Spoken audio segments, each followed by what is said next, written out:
பிரதமர் மோடி அவமதிக்கும் விதமா கார்ட்டூன் வெளியிட்டதா சொல்லி விகடன் வெப்சைட்டை பிளாக் பண்ணி இருக்கு சென்ட்ரல் கவர்மெண்ட். இதை பத்தி இந்த வீடியோல டீட்டெயிலா பார்க்கலாம். இந்திய பிரதமரை அவமதிக்கும் விதமா கார்ட்டூன் வெளியானதா சொல்லி மாநில பாஜக தலைவர் அண்ணாமலை அவர்கள் அளித்த புகார்ல மத்திய தகவல் ஒலிபரப்புத்துறை அமைச்சகம் விகடன் வெப்சைட்டை பிளாக் பண்ணியிருக்கு.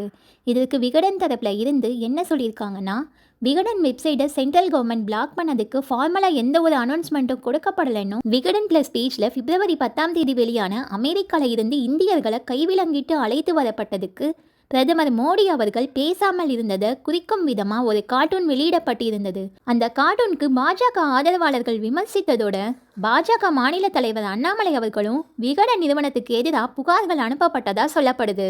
அது மட்டும் இல்ல, நூற்றாண்டு காலமா விகடன் கருத்து சுதந்திரத்துக்கு ஆதரவா செயல்பட்டு வருதுன்னும் இப்போவும் கருத்து சுதந்திரத்தை முன்வைத்தே விகடன் இயங்குவதாகவும் இனியும் அப்படியே இயங்கும்னு சொல்லி இருக்காங்க விகடன்.